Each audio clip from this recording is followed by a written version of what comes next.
વલસાડમાં ધરમપુરમાં 12મી ચિંતન શિબિરનો આજે બીજો દિવસ છે। સ્વાસ્થ્ય ચિંતનથી બીજા દિવસે શરૂઆત થઈ છે। પરંપરાગત લાઠી સાથે અધિકારીઓએ યોગ કર્યા છે। સ્ટ્રેસ મેનેજમેન્ટ અને મનની શાંતિ માટે એડવાન્સ મેડિટેશન થયું।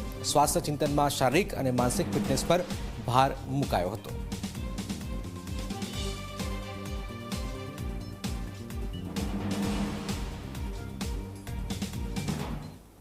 રાજ્ય સરકાર આખી 3 દિવસ સુધી રાજ્યના પ્રત્યેક નાગરિકો, સર્વ ક્ષેત્રો અને સૌ વિષયોને સાથે લઈને બેસીને નિરાકરણ અને આવનારા દિવસોની અંદર ફ્યુચરિસ્ટિક પ્લાન ચૂંટાયેલા પ્રતિનિધિ એટલે કે મંત્રીશ્રીઓ અને એડમિનિસ્ટ્રેશન એ ડીપ ચર્ચા કર્યા પછી નિર્ણય લેતા હોય છે। અને આ ચિંતન શિબિરમાં માત્ર ને માત્ર પ્રશ્નો એટલું જ નહીં પરંતુ ભવિષ્યમાં ગુજરાત ક્યાં હશે એનું ખાસ કરીને ચિંતન કરવામાં આવે છે। આ વખતે ધરમપુર ખાતે 12મું ચિંતન શિબિર થઈ રહ્યું છે। માનનીય મુખ્યમંત્રી જીતેશ સમયના અને આજના વડાપ્રધાન શ્રી નરેન્દ્ર મોદી સાહેબે આ શરૂઆત કરી હતી।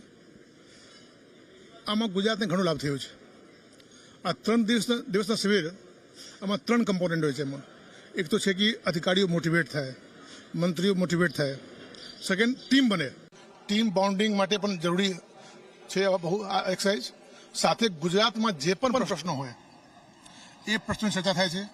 પહેલાં નાના ગ્રુપમાં ફોકસ્ડ ચર્ચા, પછી મોટા ગ્રુપમાં આ ચર્ચાઓને પ્રેઝન્ટ કરવામાં આવે છે, લોકોના ફીડબેક લેવામાં આવે છે અને તે અનુસંધાને પાછળથી એમાં જ્યારે શિબિર પૂરું થાય ત્યારે ગાંધીનગરમાં જઈને એ અનુસંધાને ઓર્ડર થાય છે સરકારે।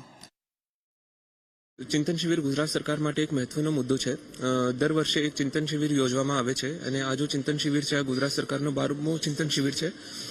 જેવી રીતે તમે કીધું છે કે એમની શરૂઆત પીએમ મોદી સાહેબે કરી હતી સૌથી પહેલા અને ત્યારથી દર 2-3 વર્ષે આ ચિંતન શિબિર યોજવામાં આવે છે। અને સરકારનો હેતુ આમાં આ હોય છે કે જેટલા પણ સરકારના મુદ્દાઓ છે જેના માટે સઘન ચિંતનની જરૂરિયાત છે તો વર્ષમાં એક વખત બધી સરકાર, chief minister, deputy chief minister સાહેબ, બધા મંત્રીઓ સાહેબ અને બધા અધિકારીઓ સાહેબ એક વખત મળે, ટોપિક્સ ડિસાઇડ કરે અને એના ઉપર ગહન ચિંતન કરે।